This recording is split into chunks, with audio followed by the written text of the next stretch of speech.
여러분 안녕하십니까? 저는 황작가입니다. 황작가의 책 읽기. 우리는 소크라테스의 변명, 크리톤, 파이돈, 향연을 읽고 있습니다. 그 중에 우리는 지금 파이돈을 읽고 있는데요. 이 파이돈 부분을 네 편으로 나눠서 읽는데 오늘 그 마지막 시간입니다. 파이돈이라는 사람이 전하는 소크라테스의 옥중에서의 대화에 해당합니다. 상당히 어려운 내용들이 나와 있었고요. 소크라테스가 우리가 그 나우나라는 가수분의 테스형을 통해서 일반화되어 있고 우리는 짧게 너 자신을 알라라는 말만 기억하지만 이렇게 철학적 그리고 삼파술의 대가였다라는 것을 깨닫는 그런 내용인 것 같습니다.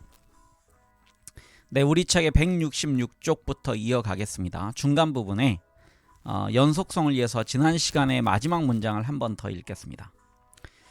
케베스는 말했습니다.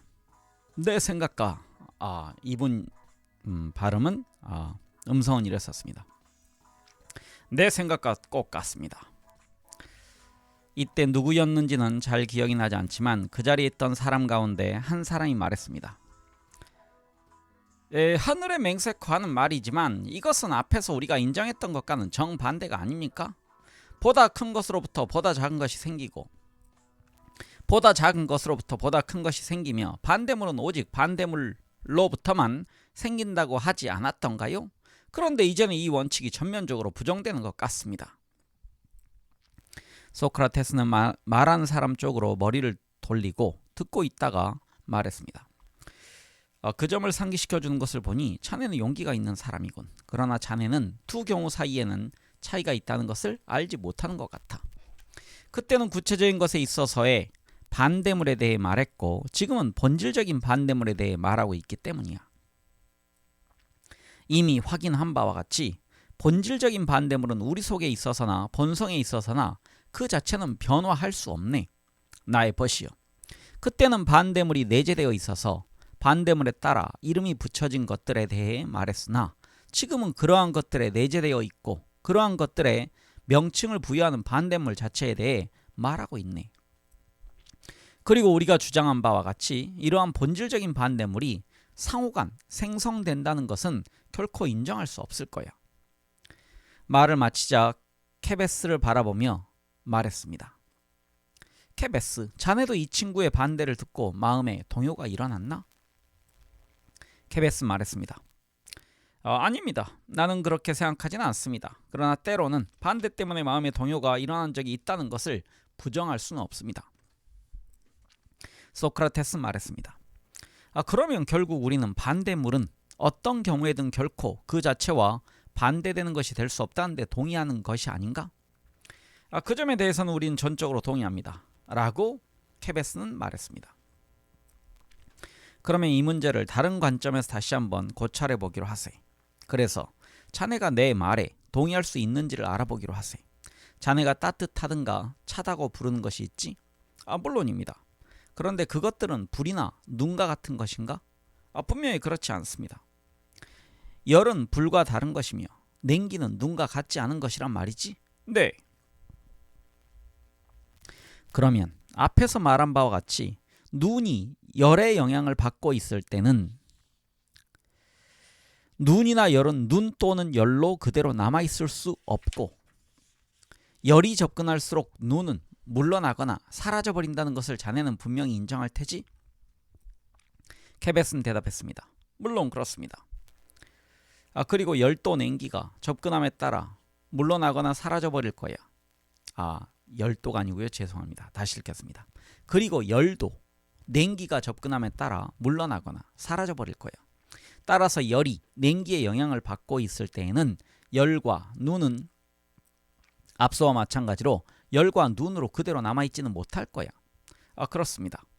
그리고 어떤 경우에 있어서는 이데아의 이름은 영원한 관련 밑에서 이데아에만 해당하는 것일 뿐 아니라 이데아는 아니지만 이데아의 형태 안에서만 존재하는 다른 어떤 것에도 해당된다고 볼 수 있네. 나는 예를 들어서 이 점을 더 명백하게 설명하겠네. 홀수에는 항상 홀이라는 말이 붙지? 그렇습니다. 그러나 이것이 홀이라는 말이 붙는 유일한 것인가? 자기 자신의 이름을 갖고 있으면서도 홀수 자체와 같은 것은 아니지만 홀수 자체 없이는 결코 존재할 수 없기 때문에 홀이라는 말이 붙는 다른 것도 있지 않은가? 바로 이것이 내가 묻고자 하는 것일세. 3이라는 수는 홀수에 속하는 것이 아닌가? 게다가 많은 다른 예가 있네. 예를 들면 자네는 3은 그 고유한 명칭으로 부를 수도 있지만 또한 3과 동일하지 않은 홀수라는 이름으로도 부를 수 있다고 하지 않겠는가? 그리고 이 말은 비단 3만이 아니라 그 밖에 5, 기타의 수의 절반에 대해서도 해당되는 것일세. 이 절반의 수는 각기 홀수 자체는 아니면서 홀수일세. 같은 방식으로 2와 4, 그 밖에 절반의 수는 짝수 자체는 아니면서도 모두 짝수일세. 동의하는가? 물론이죠. 그러면 이제 내가 밝히고자 하는 점에 주목해 주게. 곧 본질적인 반대물만이 서로 배척하는 것이 아니라 구체적인 것도 비록 그 자체가 반대되는 것이 아니더라도 반대물을 내포하고 있는 것은 서로 배척하네. 이러한 것들은 자기 자신 안에 들어있는 이데아와 반대되는 이데아를 배척하며 반대되는 이데아가 접근할 때에는 이러한 것들은 사라지거나 물러난다고 나는 말하고 싶네. 예를 들기로 하세. 3이라는 수는 3이면서 동시에 짝수가 된다면 그렇게 되자마자 소멸해 버리거나 또는 다른 변화를 겪게 될 것이 아닌가? 정말 그렇습니다. 라고 케베스는 말했습니다. 소크라테스는 말했습니다. 그런데 이는 분명히 3과 반대되는 것은 아니지? 반대되는 것은 아닙니다. 그렇다면 반대되는 이데아들만이 서로의 접근을 배척하는 것이 아니라 다른 본성을 가진 것 중에도 반대물의 접근을 배척하는 것이 있네. 그렇습니다. 라고 케베스는 말했습니다. 소크라테스는 말합니다. 가능하다면 이런 것들이 어떠한 성질을 가진 것인지 규정을 내리도록 하세. 좋습니다. 케베스. 이러한 것들은 자기가 소유하고 있는 것들에 대해 자기 자신의 형태만이 아니라 어떤 반대되는 것의 형태도 갖도록 강요하는 것이 아닌가? 무슨 뜻입니까? 내가 방금 말한 바 있고 자네도 분명히 알고 있을 테지만 3에 포섭되는 것들은 수에 있어서 3일 뿐만 아니라 또한 홀수가 아니면 안 된다는 뜻이네. 물론 그렇습니다. 3이 관여하는 이러한 홀수 자체에는 반대되는 이데아는 결코 침범할 수 없을 것이 아닌가? 침범할 수 없습니다. 그리고 이러한 관여는 홀수의 원리로 말미암아 가능하겠지? 네. 그리고 홀수와 짝수는 반대되는 것이지? 그렇습니다. 그러면 짝수의 이데아는 3에는 결코 도달할 수 없을 것이 아닌가? 그렇습니다. 그러면 3은 짝수와는 관련이 없는 것이 아닌가? 전혀 관련이 없습니다. 그러면 3개나 3이라는 수는 짝수가 아니지? 물론 그렇습니다. 그러면 내가 아까 반대되는 것은 아니면서도 반대물을 용인하지 않는 것이 있다고 한 구별로 돌아가 보세요. 앞에서 든 예에서 본 바와 같이 3은 짝수에 반대되는 것은 아니면서 짝수를 절대로 용인하지 않고 항상 짝수는 반대쪽에 활동하도록 하네. 또는 2는 홀수를 받아들이지 않고 불은 냉기를 받아들이지 않네. 이러한 예들로부터 자네는 아마도 반대물만이 반대물을 받아들이지 않는 것이 아니라 반대를 초래하는 것은 무엇이든지 그것이 초래하는 것의 반대, 그것이 도달하는 바의 반대는 인정하지 않는다는 일반적인 결론에 도달할 수 있을 걸세. 그리고 여기서 나는 요점을 되풀이해서 말하겠네. 반복한다고 해서 해가 되는 것은 아니니까. 5는 짝수의 성질을 받아들이지 않으며 마찬가지로 5의 배수인 10은 홀수의 성질을 받아들이지 않을 걸세. 배수는 또 다른 반대물을 갖고 있고 엄격하게 홀수에 반대되는 것은 아니지만 그럼에도 불구하고 전적으로 홀수를 배척하네. 또한 2분의 3 또는 2분의 1이나 3분의 1 등 분수는 전체와 반대되는 것이 아님에도 불구하고 전체의 개념을 받아들이지 않을 거야. 동의하겠나? 네, 전적으로 찬성하며 이 점에서는 당신을 따르고 있습니다. 라고 케베스는 말했습니다. 소크라테스는 말했습니다. 그러면 처음부터 다시 시작하세. 그리고 자네는 질문에 대답할 때 내가 질문에 쓴 말을 사용하지 않도록 하게. 나는 처음에 내가 말한 오래되고 안전한 대답을 다시 듣고 싶지 않네. 오히려 또 다른 안전한 대답, 곧 방금 말한 것으로부터 자네가 진리를 찾아낸 대답을 듣고 싶네. 다시 말하면 어떤 사람이 자네에게 어떠한 성질이 신체 내에 있기에 신체는 따뜻해지는가라고 묻는다면 자네는 열이라고 대답하지 말고 그것이 내가 안전하다고 우둔한 답이라고 부른 것이기 때문에 불이라고 대답하게. 불이라는 대답은 우리가 내리고자 하는 훨씬 탁월한 대답일세. 또는 어떤 사람이 자네에게 왜 신체는 병드는가 라고 묻는다면 병 때문에 그렇다고 대답하지 말고 열이 있어서 그렇다고 말하기. 그리고 홀수 자체가 홀수의 원인이라고 말하는 대신에 단일이 그 원인이라고 말하기. 그리고 일반적으로 다른 일의 경우도 마찬가지지만 내가 더 이상 예를 들지 않더라도 자네는 충분히 이해했을 줄 믿네. 이제 이게 뭐냐면요. 이게 좀 쉽게 제가 설명을 하면 애들이 가끔 질문을 합니다. 엄마 왜 하늘은 파래? 그러면은 파라니까 이렇게 하지 말란 얘기입니다. 다른 대답을 하란 얘기입니다.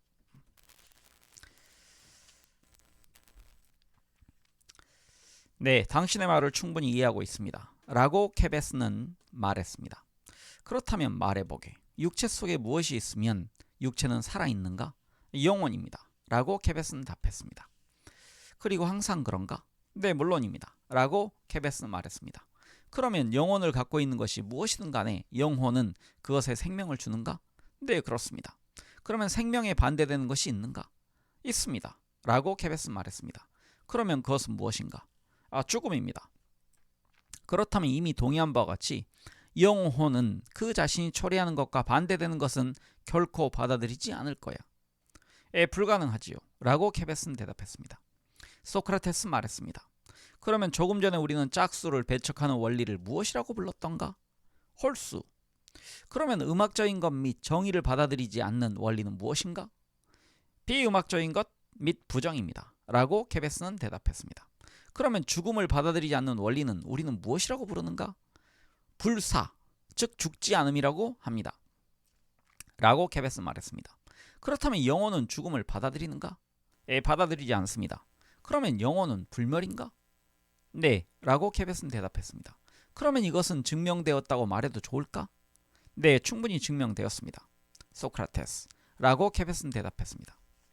홀수 자체가 불멸하는 것이라면 30도 불멸이어야 하지 않는가? 물론입니다. 그리고 냉기가 불멸이라면 열기의 원리가 눈에 공격해 올 때 눈은 고스란히 녹지 않은 채 물러나야 하지 않을까?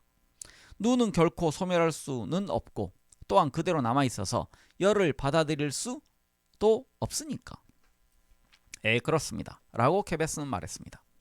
또한 차지 않는 것, 곧 열기의 원리가 불멸이라면 풀은 냉기의 공격을 받을 때 소멸하거나 멎을 수는 없는 일이며 온전하게 물러나겠지? 분명히 그렇습니다. 라고 케베스는 말했습니다. 그리고 불사에 대해서도 같은 말을 할 수 있을 거야. 불사는 즉 죽지 않는 것은 또한 불멸이기도 하다면 영혼은 죽음의 공격을 받았을 때 소멸할 수 없네.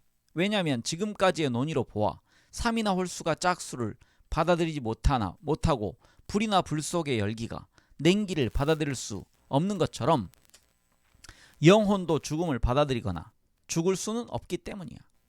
그러나 어떤 사람은 그렇지만 홀수는 짝수가 접근해도 짝수는 될 수 없다 하더라도 홀수는 소멸하고 짝수가 홀수의 자리를 차지할 수도 있지 않은가?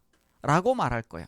그런데 이와 같이 반대하는 사람에게 우리는 홀수의 원리는 불멸이라고 대답할 수 없네. 이 점에 대해서는 합의를 보지 못했기 때문이야.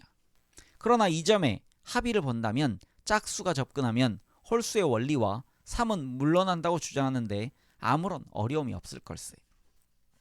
그리고 동일한 이론이 불, 열, 기타 모든 것에 타당하게 될 거야. 확실히 그렇습니다. 그리고 불사에 대해서도 같은 말을 할 수 있을 거야. 불사, 즉 죽지 않는다는 것은 또한 불멸이기도 하다면 영혼은 불사일 뿐 아니라 불멸일 거야.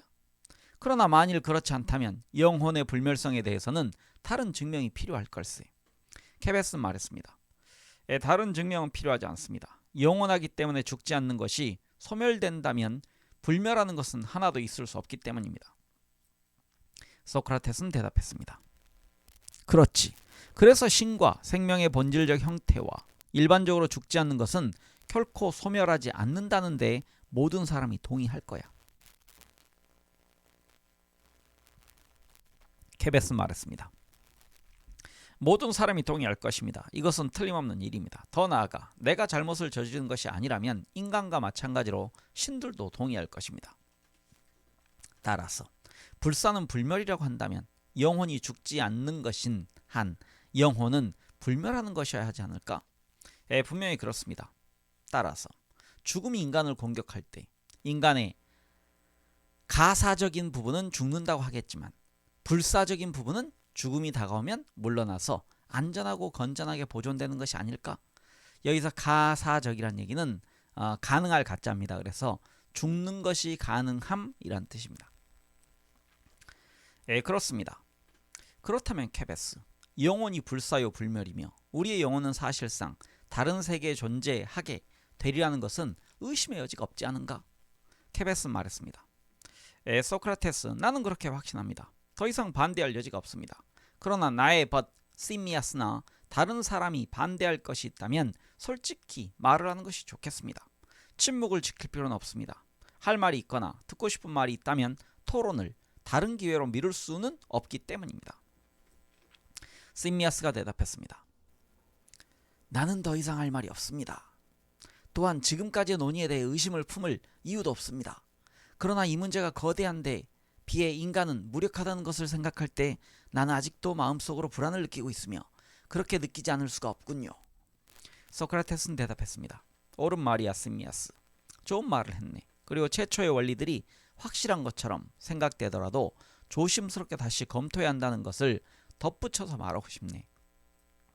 그리고 최초의 원리들이 만족스러울 만큼 확실할 때에는 인간의 이성이라면 어쩔 수 없는 망설임이 섞인 확신을 갖고 논의의 과정을 따라야 한다고 나는 생각하네. 그래서 그것이 분명하고 명확하다면 더 이상의 추구는 필요하지 않을 거야. 사실 그렇습니다. 소크라테스는 말했습니다. 그렇지만 나의 벗들이여, 영혼이 정말로 죽지 않는다면 생애라고 부르는 시기를 위해서만이 아니라 영원을 위해서 영혼을 알뜰하게 돌봐야 하지 않겠는가? 그리고 이러한 관점에서 볼 때 영혼을 소홀히 다룸으로써 생기는 위험은 참으로 엄청날 거야. 죽음이 모든 것의 종말이기만 하다면 아기는 죽으면서 유리한 흥정을 할 거야. 아기는 행복한 마음으로 육체와 작별할 뿐 아니라 그의 영혼과 함께 그 자신의 죄악과도 영영 작별하게 될 테니까. 그러나 영혼이 분명히 죽지 않는다면 최고의 덕과 지혜에 도달하지 않고서는 악으로부터 해방되고 구원된다는 것은 불가능해. 왜냐하면 영혼은 명부로 갈 때 교양과 교육 이외에는 아무것도 갖고 가지 못하기 때문이야. 그리고 떠나는 자가 저 세상으로 가는 여행을 시작하면서부터 교양과 교육은 그에게 큰 도움이 되거나 심한 해를 끼친다고 말하더군.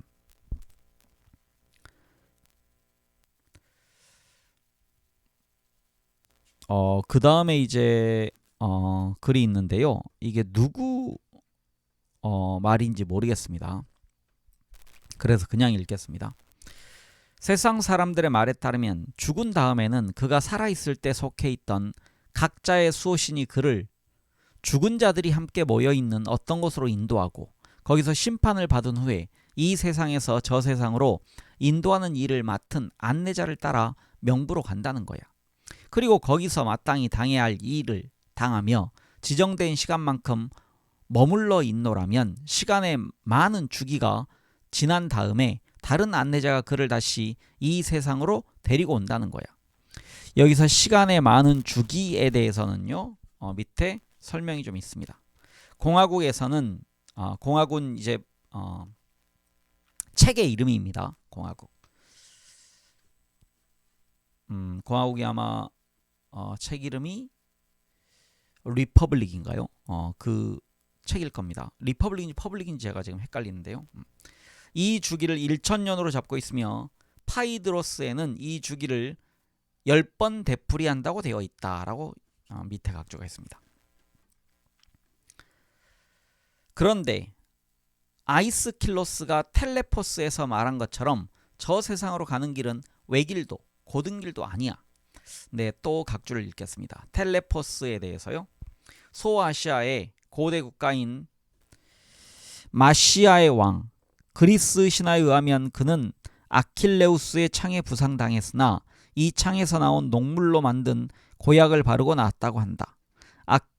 아이스킬로스가 텔레포스를 다룬 비극은 전해지지 않는다라고 되어 있습니다. 네, 이어가겠습니다. 그렇다면 안내자는 필요하지 않을 걸세. 어디냐면요. 저 세상으로 가는 길은 외길도 고든 길도 아니야. 만일 그렇다면 안내자는 필요하지 않을 걸세. 길을 잃는 사람은 한 명도 없을 테니까. 그러나 지상의 삼거리가 있는 곳에서 명부의 신들에게 드리는 제사나 공양을 보고 내가 추측한 바에 따르면 이 길은 갈림길도 많고 꼬불꼬불한 길일세. 현명하고 단정한 영혼은 곧은 길을 따라가며 주위 환경도 알게 되네. 그러나 육체를 갈망하고 내가 앞에서도 이야기한 바와 같이 생명 없는 육체와 가시적인 세계의 주위를 오랫동안 떠돌던 영혼은 여러 번 반항을 하고 또 여러 번 고난을 겪은 후에야 간신히 그것도 수호신이 강제로 끌고 가게 되네. 그리고 다른 영혼들이 함께 모여있는 곳에 이 영혼이 도착했을 때 이 영혼이 불순하며 불의의 살인이나 이와 비슷한 죄 또는 이러한 영혼들이 함직한 범죄 행위 따위에 불순한 행동을 했다면 모든 영혼은 이 영혼을 피해서 달아나 버리네. 아무도 이 영혼과 동반하지 않고 아무도 안내주지 않으며 일정한 시간이 다 찰 때까지 이 영혼은 홀로 극단적인 불운 가운데서 허덕여야 하며 기한이 다 차면 억지로 이 영혼에 합당한 곳에 태어나게 되네. 한편 일생 동안 신들과 함께 있으면서 신의 지도를 받은 순수하고 올바른 영혼도 적당한 집을 차지하게 되네. 그런데 어떤 이름 없는 사람이 나에게 들려준 말을 믿는다고 하면 지구에는 이상한 곳이 많으며 사실상 그 성질이나 그 크기에 있어서 지구는 지리학자들이 생각하는 것과는 아주 다른 것일세. 무슨 뜻이지요? 소크라테스 라고 심미아스가 물었습니다. 나도 지도에 대해 지구에 대해 한 설명은 여러 번 들었지만 당신이 믿고 있는 이론에 대해서는 들은 바가 없어서 몹시 듣고 싶습니다. 소크라테스는 말했습니다. 심미아스, 내가 글라우코스의 재주를 가졌다면 자네에게 이야기를 해줄 수 있으련만. 여기서 글라우코스에 대한 각주는요. 글라우코스에 대해서는 여러 가지 설이 있으나 발명가였던 것 같다라고 되어 있습니다. 이어가겠습니다. 하기는 글라우코스의 재주라 하더라도 내 이야기의 진실성을 입증할 수는 있을지는 의심스럽긴 하지만 나 자신은 그 진실성을 결코 입증할 수 없네. 그리고 내가 입증할 수 있다 하더라도 심미아스, 설명이 끝나기 전에 내 생애가 끝날 것이 두렵네. 그러니 내가 생각하는 대로 지구의 형태와 여러 형태들을 설명해 보겠네. 심미아스 말했습니다. 그것으로 충분합니다. 소크라테스 말했습니다. 그렇다면 좋아. 나의 확신은 다음과 같네. 지구는 하늘의 중심에 있는 둥근 천체이며 따라서 공기나 기타의 유사한 힘이 지탱해 줄 필요는 없네. 오히려 주변에 하늘이 균등하고 지구 자체가 균형을 이루고 있기 때문에 지구는 그 자리를 지키고 떨어지거나 어느 쪽으로 기우는 일이 없는 것일세. 굉장히 놀랍습니다. 여기서 하늘의 중심에 있다라는 말은 틀리지만 둥근 천체라는 것은 대단합니다. 2500년 전입니다. 이게. 네, 이어가겠습니다. 균형을 이루고 있으면서 동등하게 퍼져 있는 것에 중앙에 자리 잡고 있는 것은 조금이라도 한쪽으로 기울어지는 일이 없고 항상 같은 상태에 있으며 빗나가는 일이 없을 것이기 때문이네. 이것이 내가 믿는 첫째 것일세. 확실히 옳은 생각입니다. 라고 스미아스는 말했습니다.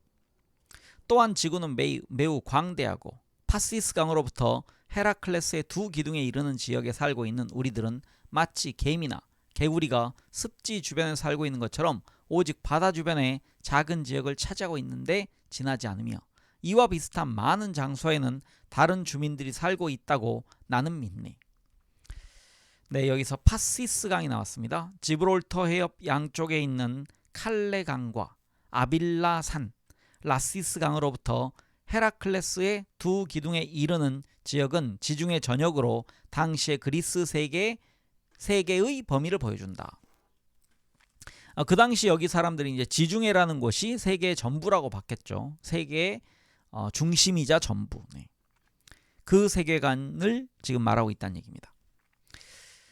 이어가겠습니다. 지구의 표면에는 도처의 물과 안개와 무거운 공기가 몰려드는 여러 가지 형태와 크기의 골짜기가 있기 때문이네. 그러나 지구 자체는 순수하며 순수한 하늘에 자리 잡고 있네. 여기에는 별들도 있네. 이 하늘은 우리가 흔히 에테르라고 부르는 것이며 이 하늘 가운데서 우리 지구는 침전물이 모여드는 밑에 있는 골짜기일세. 그러나 이 골짜기에 살고 있는 우리들은 지구 표면 위에 살고 있다는 착각을 하고 있네.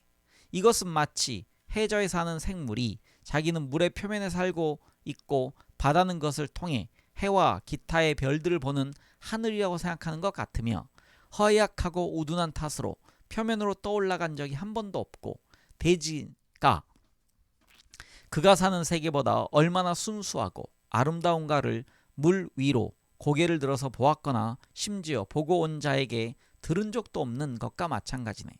이것이 바로 우리들의 처지네. 우리는 지구의 골짜기에 살면서 표면에 살고 있다고 생각하기 때문이야. 그리고 우리는 공기를 하늘이라고 부르고 이 하늘 속에서 별들이 움직인다고 상상하고 있네.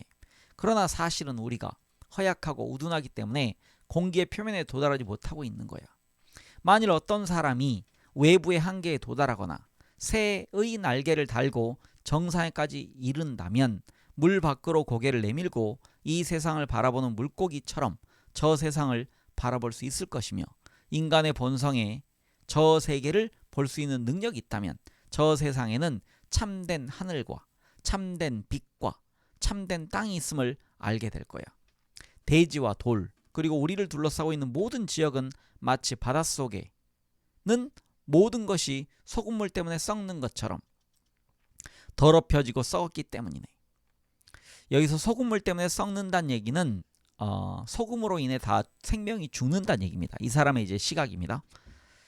그리고 바닷속에는 고상하고 완전한 성장도 없고 오직 동굴과 모래와 무한한 진흙밭이 있을 뿐이며 해안이라 할지라도 이 세상의 아름다운 경치와는 비교도 되지 않네.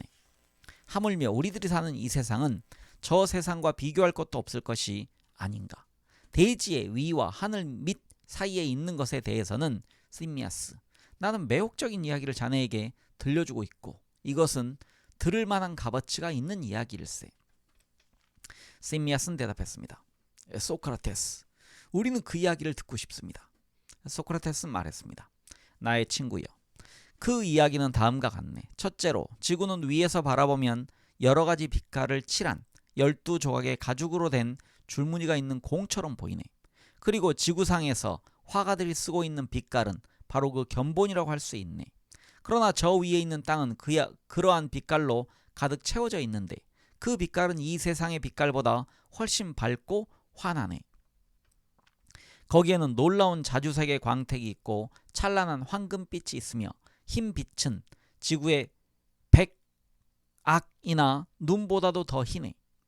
그 땅은 이런 빛깔과 다른 빛깔로 되어 있으며 그 빛깔들은 인간의 눈이 일찍이 본 어느 빛깔보다도 그 수에 있어서 더 많고 또 훨씬 아름답네. 공기와 물로 가득 차 있는 이 골짜기. 나는 이 골짜기에 대해 지금까지 말해왔네만 이 골짜기는 독특한 빛깔을 갖고 있어서 여러 가지 빛깔들 속에서 번쩍거리는 광선처럼 보이고 따라서 그 전체는 변화 가운데 통일성이 깃들여 있는 단일하고 연속적인 모습을 나타내고 있네. 그리고 이 아름다운 지역에서 자라나는 모든 것, 나무, 꽃, 과실 등도 역시 세상에 있는 것보다 더 아름답네. 거기에는 언덕도 있고 이 언덕에는 돌들이 있는데 이 돌들은 이 세상에서 진귀한 것으로 여겨지는 에메랄드나 홍옥이나 벽옥이나 기타의 보석보다 더 부드럽고 더 투명하며 그 빛깔이 더 아름답네. 이 세상에 있는 보석들은 저 세상에 있는 돌들의 조각에 지나지 않아.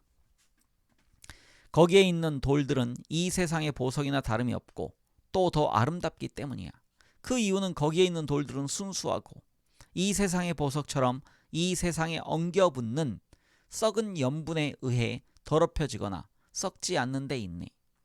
이 염분은 동물이나 식물과 마찬가지로 땅과 돌도 추하고 병들게 만드는 것이네. 이 돌들은 저 세상의 보석이고 저 세상의 대지도 금과 은 등으로 장식되어 있어서 번쩍번쩍 빛나며 이 보석들은 햇빛 속에 드러나 있고 큼직하고 풍부하며 어디에나 있기 때문에 저 세상을 바라보는 사람들을 황홀하게 만드네. 그리고 거기에는 동물과 인간도 있는데 일부는 내륙에 살고 있고 일부는 우리가 바닷가에 살고 있듯이 공기의 주변에서 살고 있네. 또 일부는 대륙 가까이 있어서 공기가 그 둘레로 흐르고 있는 섬에 살고 있네.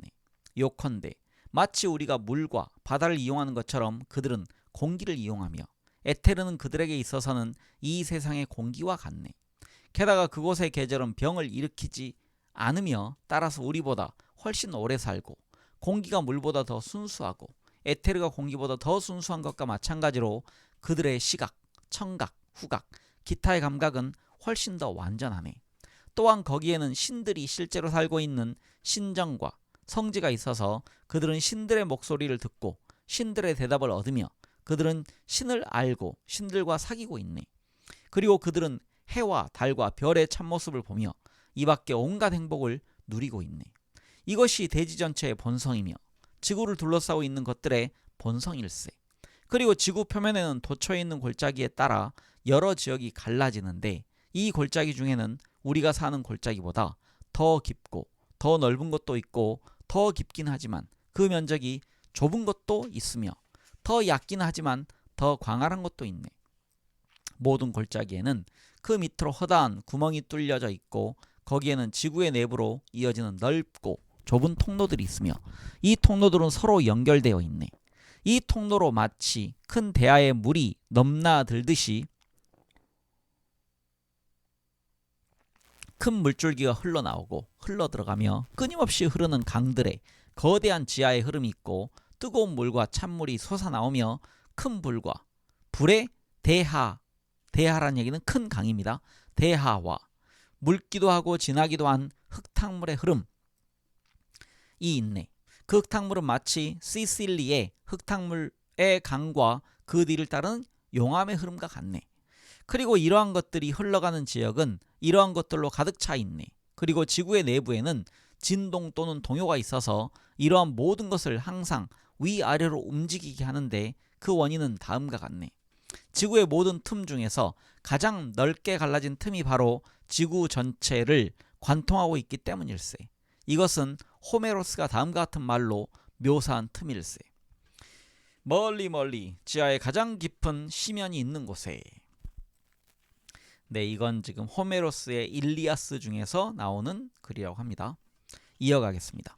그리고 호메로스는 이것을 다른 곳에서 타르타로스라고 불렀고 많은 다른 시인들도 이와 같이 불렀네. 여기서 타르타로스는 말이 없는 나라, 최고의 주권자에게 반항하거나 또는 그를 모욕한 자는 이 나락으로 떨어진다, 이렇게 되어 있습니다. 죄송합니다. 말이 없는 나라가 아니고요, 밑이 없는 나락. 제가 잘못 읽었습니다. 큰일 날 뻔했네요. 즉 끝없는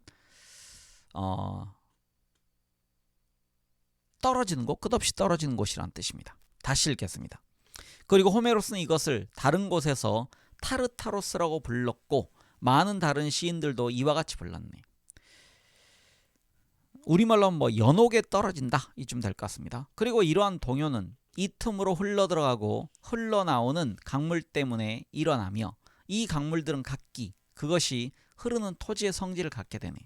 그리고 강물이 늘 흘러들어가고 흘러나오는 이유는 이 액체를 머물게 할 하상, 하상이라는 강의 바닥이란 뜻입니다. 하상이나 기반이 없어서 흔들리면서 위아래로 물결치고 그 주변에 바람과 공기도 마찬가지로 동요하기 때문일세.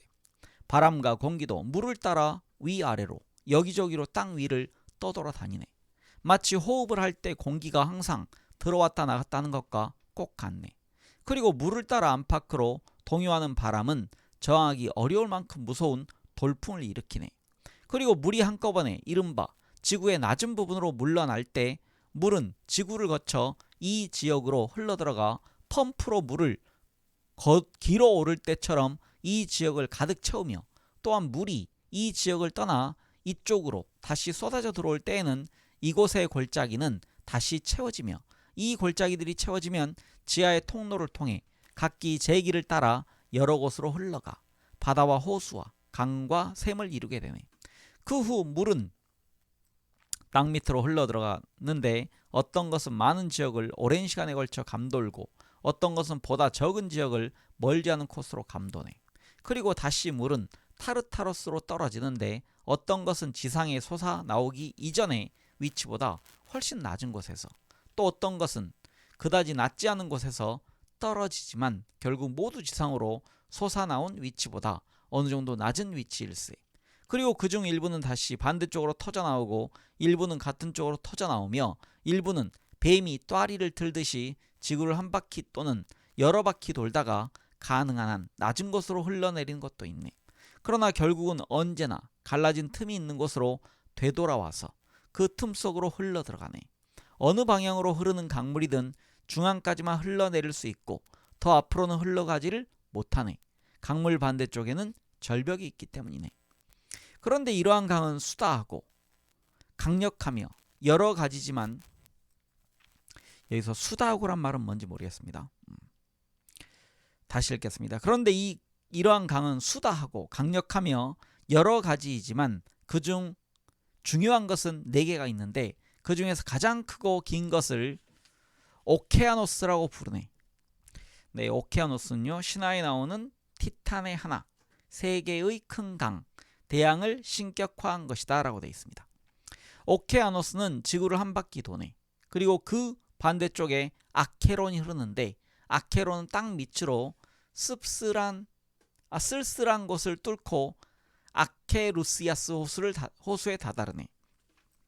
네, 아케론은요, 명부에 있는 강 중에 하나. 여기서 명부란 얘기는 저세상입니다. 명부의 경계를 이루고 있어서 모든 영혼이 건너가지 않으면 안 된다라고 되어 있습니다.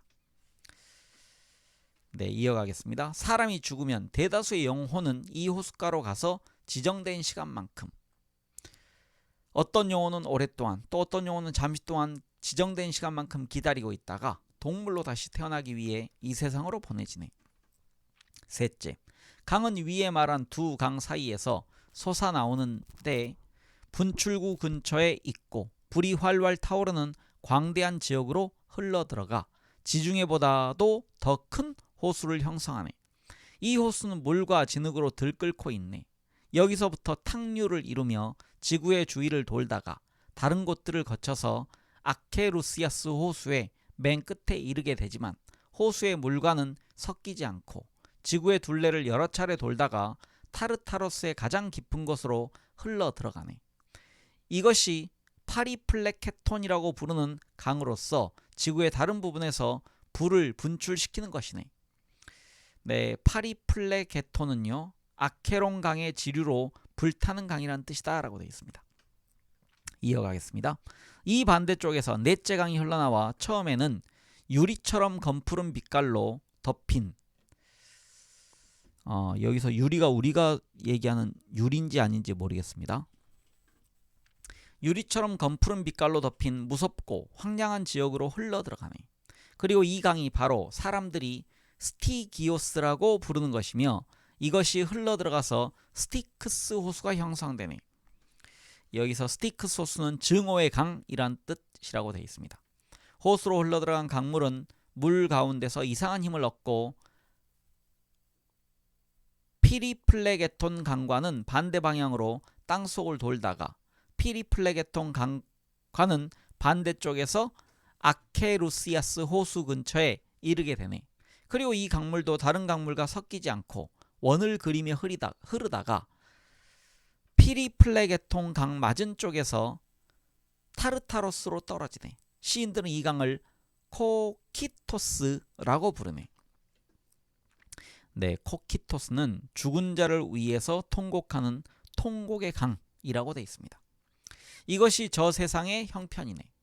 그리고 죽은 자가 각자의 수호신이 따로따로 인도하는 곳에 다다르면 우선 훌륭하고 경건하게 살았는가 또는 그렇지 않은가에 따라 판결을 받게 되네.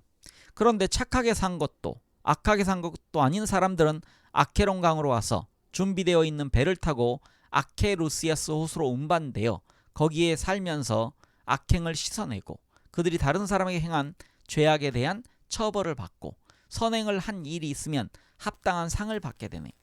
그러나 그들의 죄가 너무 커서 도저히 구원을 받을 수 없는 사람들은 타르타로스로 던져지고 다시는 나오지 못하는데 이것은 그들에게 합당한 운명이라고 할 수 있네. 네, 여기 중간에 설명인데요. 성물에 대해 빈번하고 무서운 모독을 가한 자, 더럽고 무도한 살인자 등. 여기서 성물이라는 얘기는 성스러운 물건, 즉 신에 대한 모독 같은 걸 했다는 얘기입니다. 네, 이어가겠습니다. 또한 큰 죄를 짓기는 했으나 구원받을 여지가 있는 사람들, 예컨대 순간적인 분노로 말미암아 아버지나 어머니에게 폭행을 했으나 여생을 줄곧 후회하며 지낸 사람들이나 이와 비슷한 처지에서 살인을 한 사람들은 타르타로스로 던져져서 1년 동안 고통을 받지만 1년 뒤에는 물결이 그들을 밀어내주니 단순한 살인자는 코키토스 쪽으로, 아버지나 어머니를 살해한 자는 피리플레게톤 쪽으로 가네.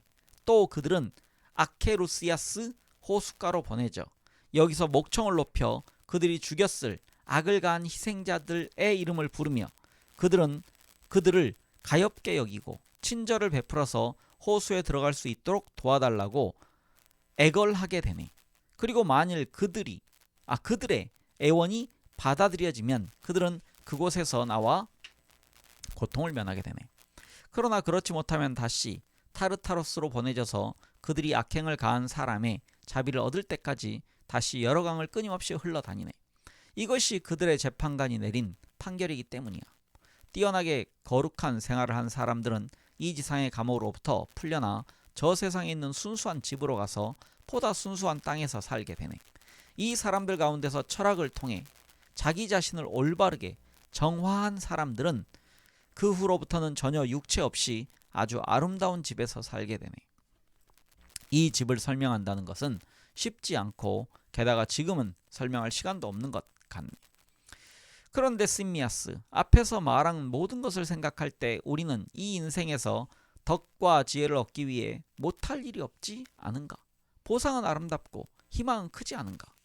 분별력 있는 사람이라면 내가 앞에서 한 영혼과 그 집에 대한 설명이 꼭 사실이라고 말해서는 안 되며 또한 나 자신도 확신하는 것은 아니네.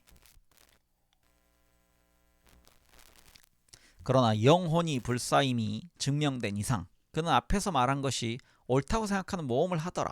또 타당하지 못하거나 가치없는 일은 아니라고 나는 말하겠네. 모험은 유쾌한 것인 만큼 그는 이러한 말로써 스스로를 위안해야 할 거야.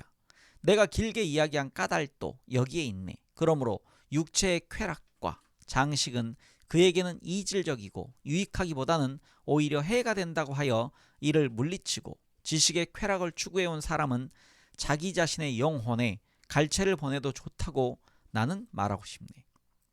그리고 이러한 사람은 자기의 영혼을 이질적인 장식물이 아니라 영혼 자신의 보석 곧 절제와 정의와 용기와 숭고함과 진리로 단장해온 것이네. 이러한 것으로 장식되었기 때문에 영혼은 때가 되면 서슴지 않고 명부로 가는 여행에 나서게 되네. 심미아스와 케베스여, 자네들과 다른 모든 사람들도 언젠가는 떠나야 하네. 비극 시인이 말하는 것처럼 운명의 소리가 이미 나를 부르고 있네. 나는 곧 독약을 마셔야 하네. 그래서 우선 나는 여자들이 내가 죽은 다음에 내 시체를 씻느라 고생하지 않도록 목욕을 하는 것이 좋겠어. 소크라테스가 말을 마치자 크리톤은 말했습니다. 그러면 소크라테스, 우리들에게 부탁할 말은 없나? 자네에게 대해서나 우리들이 해줄 수 있는 다른 문제에 대해서든지. 소크라테스는 했습니다. 크리톤, 특별히 부탁할 것은 없네. 오직 한 가지. 내가 자네들에게 늘 말한 것처럼 자기 자신을 돌보기. 이와 같이 하겠다고 약속하든 않든 간에 이것이 나와 나의 가족과 우리들 모두에게 이바지하는 것일세. 그러나 자네들이 자기 자신을 생각하지 않고 내가 자네들에게 권고한 길을 따라서 걸어가지 않으려고 한다면 지금 처음으로 하는 말은 아니지만 순간적으로 아무리 많은 공헌을 하고 약속을 하더라도 아무 소용이 없을 걸세. 우리는 최선을 다하겠네 라고 크리톤은 말했습니다. 그런데 자네를 어떤 방식으로 묻어줄까? 자네가 좋아하는 방식대로.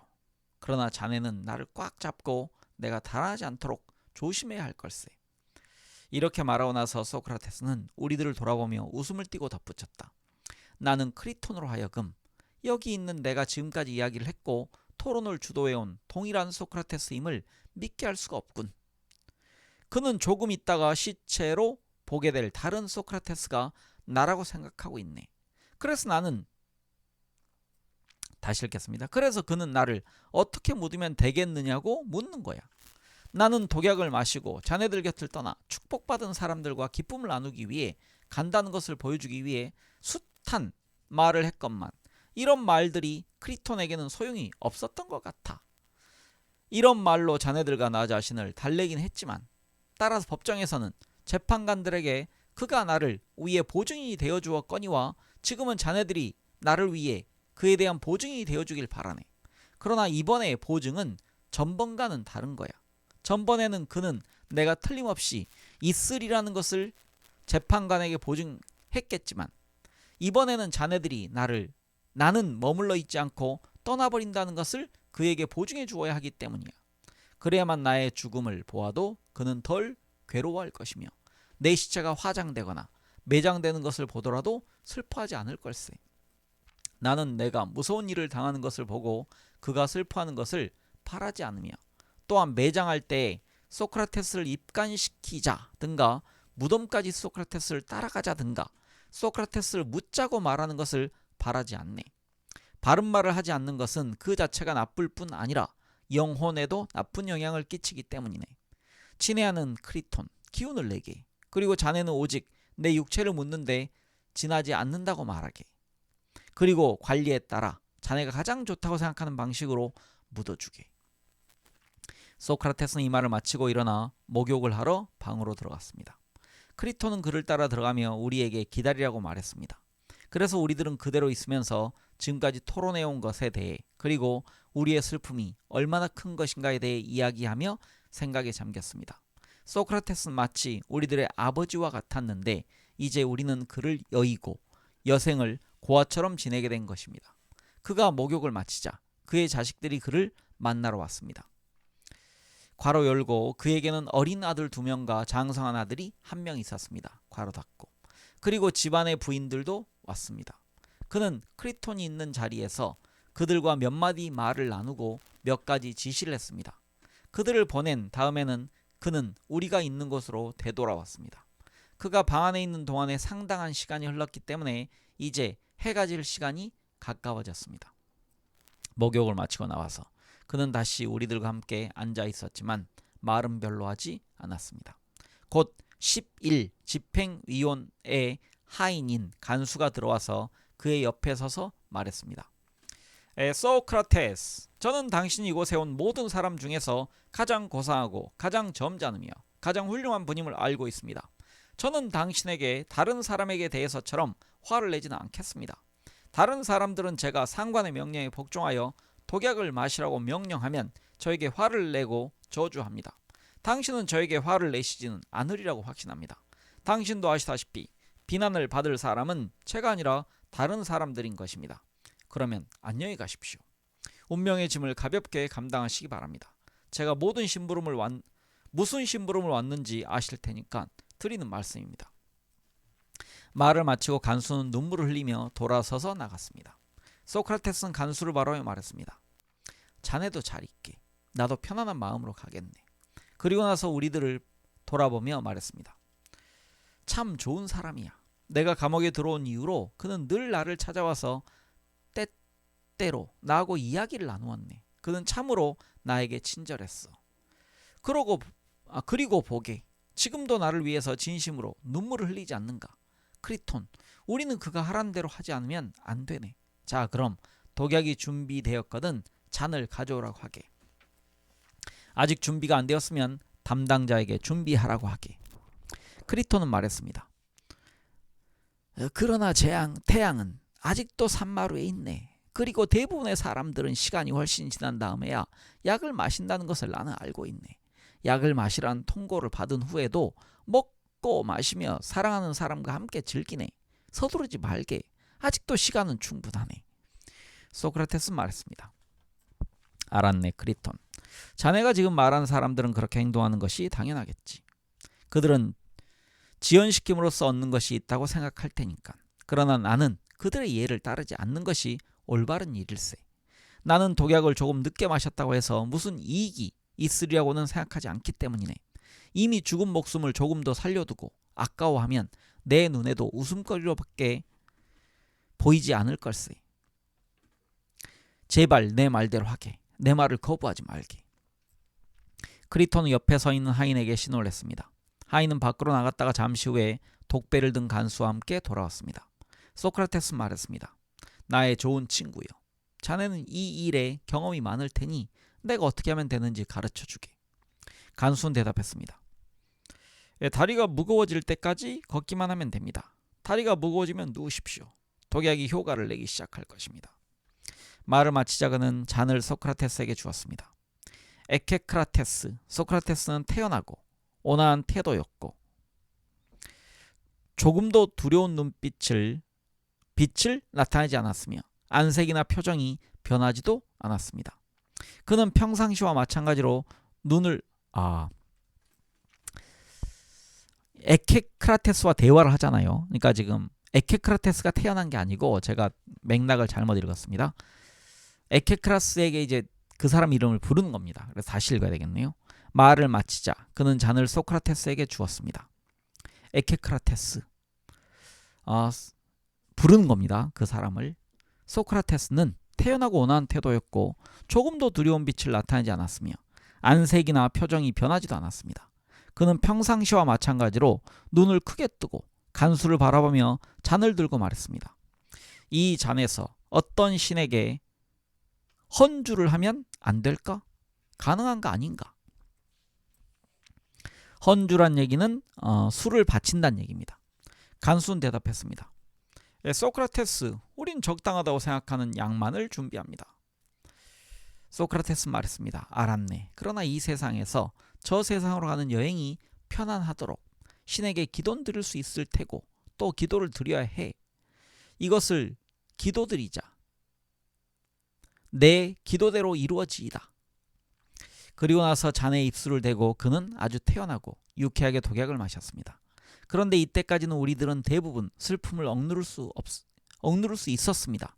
그러나 이제 그가 독약을 마시기 시작하는 것을 보고 또 독약을 다 마셔버린 것을 보고 나서는 우리는 더 이상 참을 수 없었습니다. 나도 모르게 눈물이 줄줄 흘러내렸습니다. 그래서 나는 얼굴을 가리고 울음을 터뜨렸습니다. 소크라테스를 위해서라기보다는 오히려 이러한 벅과 헤어지는 나 자신의 불운을 생각하고 울었던 것입니다. 그러나 내가 제일 먼저 운 것은 아니었습니다. 크리톤은 눈물을 억제할 수 없게 되자 일어나서 밖으로 나왔고 나는 그 후에 울음을 터뜨렸으니까요. 그런데 그 순간에 줄곧 울고 있던 아폴로도로스가 큰 소리로 처절한 통곡을 하기 시작해서 우리들은 모두 마음이 약해졌습니다. 소크라테스만이 침착하더군요. 이 이상한 울음소리는 무언가? 내가 여자들을 내보낸 것은 주로 이와 같은 부끄러운 행동을 못하게 하기 위해서였네. 나는 사람은 조용히 죽어야 한다는 말을 들었기 때문이야. 그러니 조용히 참게 라고 소크라테스 말했습니다. 우리는 이 말을 듣고 부끄러워서 눈물을 삼켰습니다. 그는 이리저리 걸어다니다가 다리에 힘이 없어지기 시작한다고 말하고는 들어 누웠습니다. 간수가 가르쳐준 대로 한 것입니다. 소크라테스에게 독약을 준 간수는 가끔 그의 다리와 발을 바라보았습니다. 그리고 잠시 후에 간수는 그의 발을 세게 누르면서 감각이 있느냐고 소크라테스에게 물었습니다.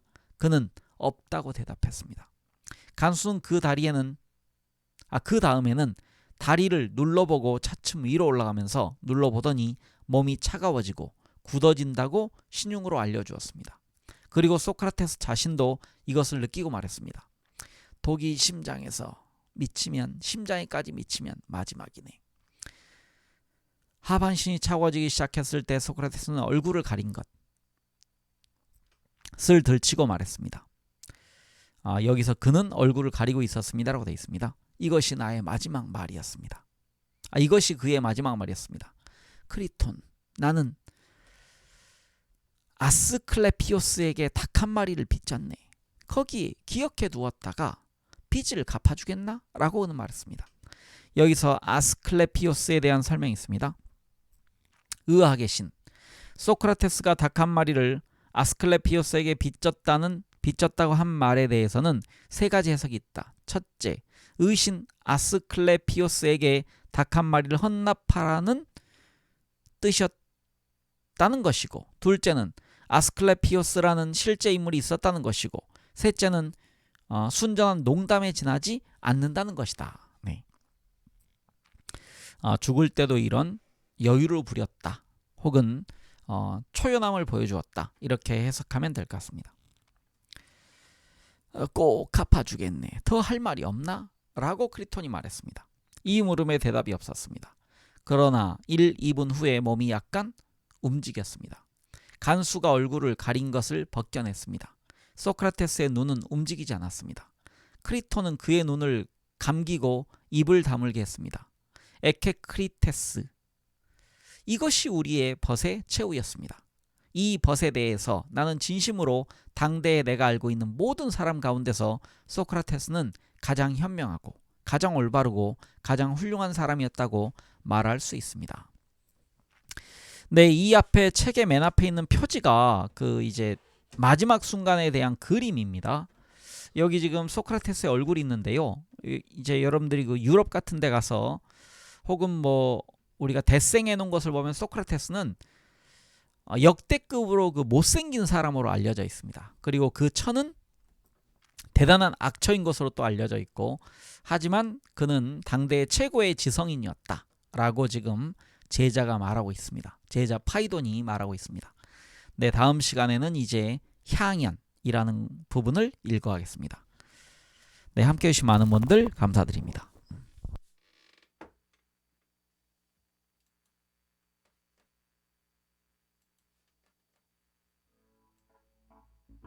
Thank you.